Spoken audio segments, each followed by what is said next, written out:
একজন অভিভাবক হিসেবে সন্তানের জন্য মানসম্মত শিক্ষা এটি শুধু দায়িত্ব নয়, বরং দীর্ঘমেয়াদী ও গুরুত্বপূর্ণ বিনিয়োগ। কিন্তু এই বিনিয়োগটি কোথায় করলে সবচেয়ে বেশি কার্যকর ও বাস্তব ফল পাওয়া যাবে, এই প্রশ্নটির উত্তর জানা সবচেয়ে বেশি গুরুত্বপূর্ণ।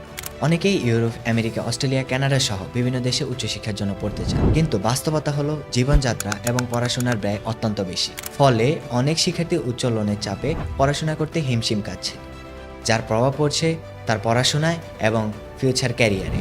অবশেষে কেউ সাধারণ চাকরিতে সীমাবদ্ধ হয়ে পড়ে, আর কেউ দেশে ফিরে আসে। এই পরিস্থিতিতে একটি বাস্তব ও কৌশলগত সিদ্ধান্ত নেওয়া সবচেয়ে বেশি গুরুত্বপূর্ণ। সেখানে মালয়েশিয়া হতে পারে আপনার সেরা সিদ্ধান্ত, যেখানে রয়েছে বিশ্বের টপ ইউনিভার্সিটি এবং আন্তর্জাতিক স্বীকৃত ডিগ্রি। একই সাথে তুলনামূলক কম টিউশন ফি এবং জীবনযাত্রার ব্যয় তুলনামূলকভাবে কম। বাংলাদেশ থেকে স্বল্প দূরত্ব, মুসলিম ফ্রেন্ডলি এবং একটি শক্তিশালী কমিউনিটি, সবকিছু মিলিয়ে মালয়েশিয়া হতে পারে আপনার সেরা সিদ্ধান্ত।